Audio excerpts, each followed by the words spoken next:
जब सत्ता की ताकत के सामने सवाल कमजोर पड़ जाए तो आवाज बुलंद करनी पड़ती है। बोल कि लब आजाद हैं तेरे। न्यूज क्लिक पर मेरे साथ। बोल के लब आजाद है तेरे, बोल ज़बां अब तक तेरी है। नमस्कार, बोल के लब आजाद है तेरे। मैं अभिसार शर्मा। क्या मध्य प्रदेश और गुजरात कोरोना संकट के खिलाफ भारत की लड़ाई को कमजोर कर रहे हैं? जी हां, इन दो राज्यों की तरफ किसी का ध्यान नहीं गया है, ना मीडिया का ना हुक्मरानों का, क्योंकि सारा का सारा ध्यान महाराष्ट्र पर है और महाराष्ट्र के जरिए कहीं ना कहीं सत्ता की चाबी हथियाने पर है। किसी का ध्यान इस बात पर नहीं जा रहा है कि ये दो राज्य कहीं ना कहीं भारत की जो लड़ाई है कोरोना की के खिलाफ, उसको लेकर लड़ाई को कमजोर कर रहे हैं। मैं सिलसिलेवार तरीके से आपको बताना चाहता हूं। सबसे पहले इस खबर पर गौर कीजिए। इस खबर के मुताबिक एक दिन में मध्य प्रदेश में कोरोना के केसेस में जो बढ़ोतरी हुई है वो रिकॉर्ड बढ़ोतरी हुई है। स्क्रीन पर COVID-19 Madhya Pradesh with 361 new cases sets single day record 244 in Indore alone। सिर्फ इंदौर में 244 केसेस की बढ़ोतरी, और ये एक दिन की बात कर रहे हैं। खबर क्या कहती है? Madhya Pradesh recorded huge surge in COVID-19 infections with 361 new cases reported on Thursday, the highest single day figure for any state so far. With the coronavirus crisis worsening in Gujarat as well, and Maharashtra continuing to report big numbers, new virus cases from across the country rose to 1,260, the second highest for a single day so far. ये खबर ये कहती है कि महाराष्ट्र में स्थिति दूभर बनी हुई है, मगर मध्य प्रदेश और गुजरात, ये दो राज्य लगातार हालात यहां पर बद से बदतर होते जा रहे हैं। मध्य प्रदेश की पृष्ठभूमि में क्या हुआ आपको मुझे बताने की जरूरत नहीं है। जब इस जंग का सामना पूरा देश कर रहा था, वहां पर सत्ता परिवर्तन हो जाता है। नतीजा यह कि आज की तारीख में मध्य प्रदेश में कोई स्वास्थ्य मंत्री नहीं है। शिवराज सिंह चौहान, जो कि एक एबल एडमिनिस्ट्रेटर हैं, कम से कम 13 साल जो वो सत्ता में रहे, उसने इस बात को प्रमाणित किया, वो इस संकट का सामना करने में इस वक्त पूरी तरह से नाकाम साबित हो रहे हैं। और एक और जो खबर सामने आई है, जो कि दैनिक भास्कर ने चलाई है, यह अपने आप में बहुत चिंताजनक है। यह खबर क्या कहती है आपकी स्क्रीन पर? 10 किलो के पैकेट से निकल रहा है 2 से 3 किलो कम आटा। लोगों में हंगामा, यानी कि लोगों को जो सहायता पहुंचाई जा रही है उसमें भी घपला हो रहा है। कम से कम दैनिक भास्कर की खबर बता रही है, और यह खबर मैं आपको पढ़ के सुनाना चाहूंगा। साथ ही मैं आपको बता दूं, इस पर कांग्रेस की भी प्रतिक्रिया होगी और मध्य प्रदेश सरकार की भी प्रतिक्रिया। यह खबर क्या कहती है, मैं आपको पढ़ के सुना रहा हूं। कोरोना संक्रमण की महामारी से जूझ रहे जरूरतमंदों के हिस्से में राशन में भी गड़बड़ी करने से अधिकारी नहीं चूक रहे। ग्वालियर की खबर है यह। प्रदेश सरकार द्वारा शुरू की गई 10 किलो आटा की योजना के लिए नागरिक खाद्य आपूर्ति विभाग द्वारा तैयार किए गए 10 किलो आटे के कट्टों में से 2 से 3 किलो का आटा कम निकल रहा है। हालांकि गड़बड़ी पकड़े जाने के बाद 1 किलो आटा कम होने की बात विभाग के अधिकारी खुद स्वीकार रहे हैं। जिला आपूर्ति नियंत्रक चंद्रभान सिंह ने कहा कि 100 किलो गेहूं देने के बदले फ्लोर मिल संचालकों ने 90 किलो आटा दिया है। मैंने मध्य प्रदेश सरकार से संपर्क किया, उनका क्या कहना आपकी स्क्रीन पर। मध्य प्रदेश सरकार ने आधिकारिक तौर पर न्यूज क्लिक के सवाल का जवाब नहीं दिया, मगर उनका कहना है कि वो मामले की जांच कर रहे हैं। ये आटे के गायब होने का मामला नहीं है, बल्कि महज प्रशासनिक त्रुटि का मामला है। यानी कि किसी ने कुछ बेवकूफी की, उसी का परिणाम यह सामने दिखाई दे रहा है। जाहिर सी बात है, कांग्रेस ने इस मुद्दे को दबोच लिया है। कांग्रेस इस मुद्दे पर क्या कह रहा है, आइए सुनते हैं कांग्रेस के प्रवक्ता पंकज शर्मा की बात। मध्य प्रदेश का इस वक्त सबसे बड़ा दुर्भाग्य यह है कि सेंधमारी के जरिए जो सरकार सत्ता में आई है, वो सिर्फ एक व्यक्ति शिवराज सिंह चौहान के भरोसे चल रही है। बाकी सब अधिकारी उस सत्ता को चला रहे हैं और जनप्रतिनिधियों की कोई भी भूमिका, कोई भी इन्वॉल्वमेंट सरकार चलाने में नहीं है। अगर जनप्रतिनिधियों का कोई भी इन्वॉल्वमेंट होता तो इस तरह की बात सामने आने का सवाल ही पैदा नहीं होता। क्योंकि अधिकारियों को तो जनता के पास वोट लेने जाना नहीं होता है, तो वो इंतजार करते हैं कि कोई ना कोई प्राकृतिक आपदा आए और उसमें जब अतिरिक्त धनराशि खर्च हो तो उनका भी काम चले। अब मान लीजिए एक थैली में 2 किलो आटा भी कम है, तो इसका मतलब ये हुआ कि 40 रुपए प्रति थैली की लूट की जा रही है। लाखों थैलियां आटे की बट रही हैं, तो अंदाज लगा लीजिए कि कितना बड़ा, कितने सैकड़ों करोड़ का ये घोटाला है। बात यहां कुछ और है। इस खबर के मुताबिक इंदौर में जितने भी केसेस हुए उनमें से एक का भी लिंक तबलीगी जमात से नहीं है। यानी कि मध्य प्रदेश में जितने भी बड़े केसेस सामने उभर कर आ रहे हैं और इंदौर जो कि एक बहुत बड़ा हॉटस्पॉट बना हुआ है, उसमें एक भी तबलीगी जमात का केस नहीं है। यानी कि मध्य प्रदेश प्रशासन के पास तबलीगी जमात को पर दोष मढ़ने के लिए भी अब वजह नहीं है, क्योंकि जैसे मैंने आपको बताया इस खबर के मुताबिक यहां पर एक भी लिंक तबलीगी जमात का नहीं है। तो ऐसा क्यों हुआ? क्या यह सवाल नहीं पूछा जाना चाहिए? क्योंकि यह एकमात्र राज्य है जहां की प्रमुख स्वास्थ्य सचिव ने अपने बेटे के ट्रैवल हिस्ट्री को छुपाया। इनके बेटे अमेरिका से आए, कोरोना वायरस से संक्रमित थे। नतीजा क्या हुआ? मां जो हैं वो प्रभावित हो गई और मां के जरिए 48 अन्य अधिकारी भी प्रभावित हो गए। यह हो रहा है मध्य प्रदेश के अंदर, और एक ऐसे वक्त जब वहां एक राज्य सरकार बनी हुई थी, तब आपने कोरोना संकट के बीचों बीच वहां पर तख्ता पलट कर दिया, और ऐसे में पूरा जो एक तंत्र चला आ रहा था वो बिखर गया।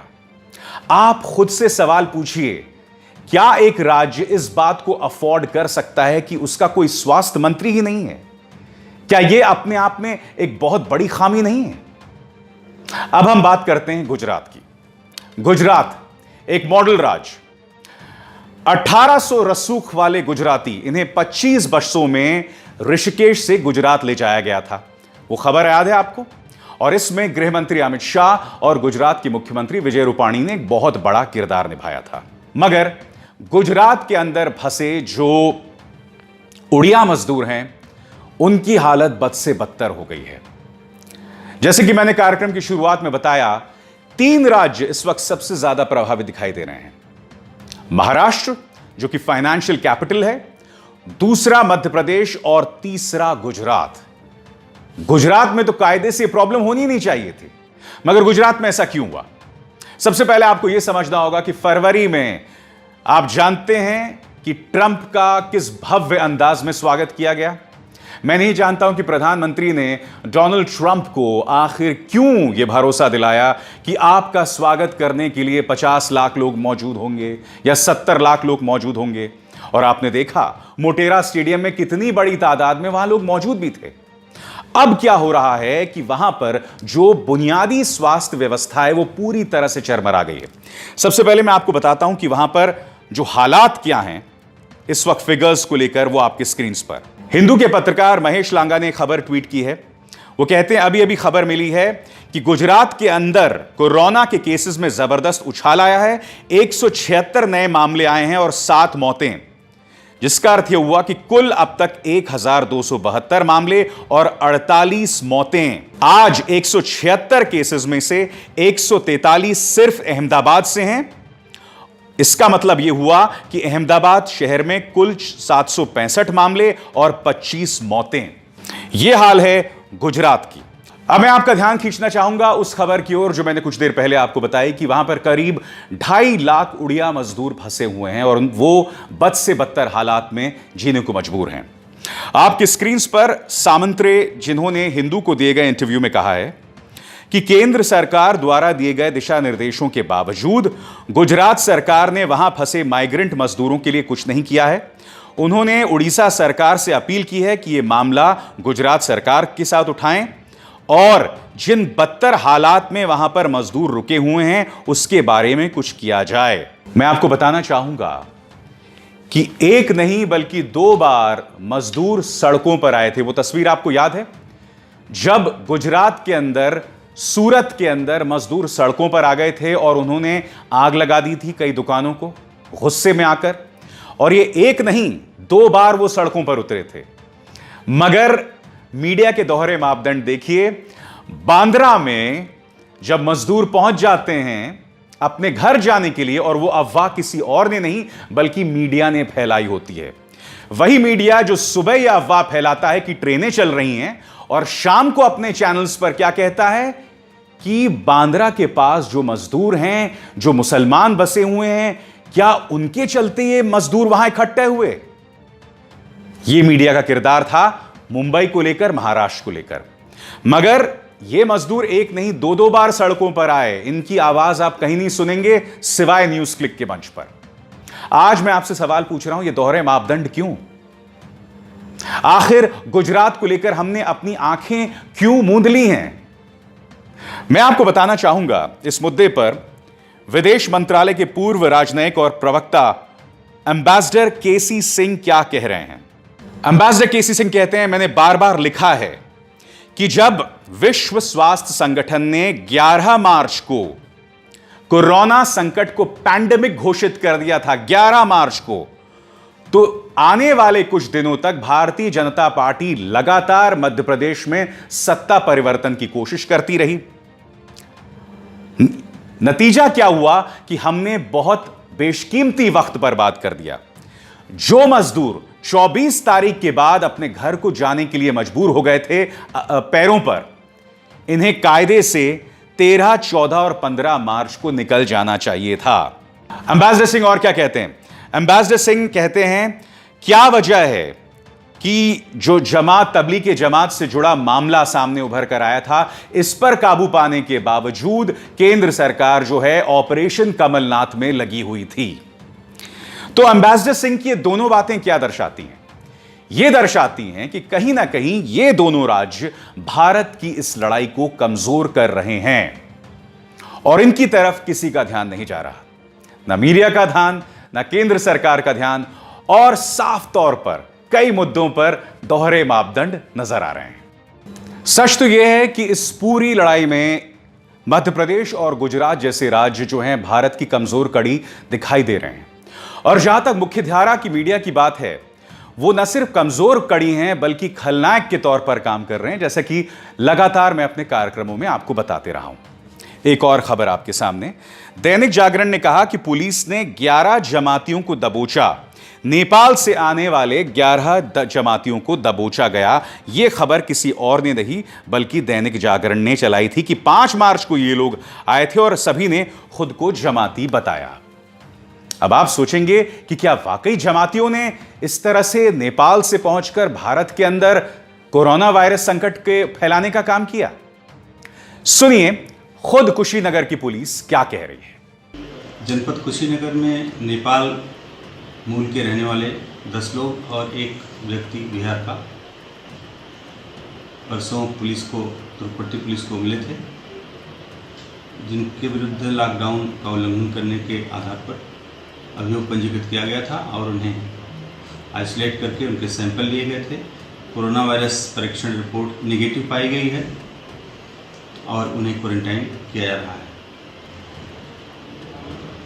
अभी आज काफ़ी समाचार पत्रों में और कुछ सोशल मीडिया में मैंने देखा कि पत्रकार बंधुओं ने इन्हें जमाती कहा है। मैं स्पष्ट करना चाहूँगा कि ये किसी जमात से संबंधित लोग नहीं हैं और जमाती शब्द से काफ़ी भ्रम की स्थिति उत्पन्न होती है और यदि कोई तथ्य संदेहास्पद है, किसी तथ्य को लेकर मन में कोई भ्रम है, तो मेरा अनुरोध है कि कृपया पुलिस का आधिकारिक वर्जन अवश्य ले लें और पुलिस अपनी छानबीन, अपनी सभी तथ्यों की सत्यापन करने के पश्चात ही अपनी रिपोर्ट जारी करती है, प्रेस वक्तव्य जारी होता है। इसलिए कृपया उसका अवश्य अवलोकन कर लें और इस तरह के शब्द का प्रयोग न करें जिससे आम जनता में दहशत पैदा हो। तो देखा आपने, कोई और नहीं बल्कि खुद पुलिस जो है पर्दाफाश कर रही है मीडिया के झूठ का, मीडिया की गलत बयानी का। और मैं आपको बताना चाहूंगा यह मामला सिर्फ मीडिया के झूठ का नहीं है या गलत रिपोर्टिंग का नहीं है। इसके जरिए आप समाज के अंदर विद्वेष फैला रहे हैं, इसके जरिए आप समाज के अंदर जहर फैला रहे हैं, एक ऐसे वक्त जब देश कोरोना संकट के खिलाफ लड़ाई लड़ रहा है, आप जानबूझकर ऐसी झूठी खबरों को प्रचार प्रसार कर रहे हैं। अब यह खबर देखिए। यहां पर एक बार फिर इस चैनल के माध्यम से कहा जा रहा है कि पाकिस्तान कहीं ना कहीं अपने जेल के अंदर जो कोरोना वायरस से संक्रमित मरीज हैं, उन्हें भारत में भेजने का प्रयास कर रहे हैं। देखिए, अगर तो यह खबर सही है तो वाकई बहुत बड़ी खबर है, मगर मैं यह जानना चाहता हूं कि कहीं यह इस चैनल की कल्पना की उड़ान तो नहीं है, क्योंकि मैं नहीं भूला हूं न्यूज़ 18 के इस कार्यक्रम में यह कहा गया था कि तबलीगी जमात के जो लोग हैं, उन्होंने विदेश में पाकिस्तान के एक मुलाजिम से मुलाकात की थी और कहीं ना कहीं तबलीगी जमात का एंगल जो है या लिंक्स जो हैं, पाकिस्तान से ढूंढ लिया गया था। उस खबर को एक हफ्ते से ज्यादा का वक्त हो गया था। मैंने, आपको याद होगा, अपने कार्यक्रम में कहा था कि यह बहुत बड़ी खबर है अगर ऐसा दावा किया जा रहा है कि अगर तबलीगी जमात पाकिस्तान के साथ मिलकर हमारे देश में कोरोना का संकट फैला रहे हैं। दिल्ली पुलिस ने आज तक उस खबर पर कुछ नहीं कहा। तो ये तीनों खबरें जो मैंने आपको बताई हैं, पहली खबर को लेकर आप जानते हैं पर्दाफाश कर दिया खुद उत्तर प्रदेश पुलिस ने दैनिक जागरण का। अभी जो बाकी दो खबरें हैं जिसमें पाकिस्तान का लिंक है, मैं जानना चाहता हूं दिल्ली पुलिस क्या आधिकारिक तौर पर इस खबर की पुष्टि करेगी, और अगर यह खबर झूठी है तो आखिर क्या कार्रवाई करेंगे आप इन चैनल्स पर। बोल की लब आजाद है तेरे में बस इतना ही। मेरे आप सबसे अपील कि इस कार्यक्रम को ज्यादा से ज्यादा लोगों तक पहुंचाएं, इसे लाइक करें, शेयर करें और न्यूज़ क्लिक के हमारे चैनल को सब्सक्राइब करें। अभिसार शर्मा को दीजिए इजाजत। नमस्कार।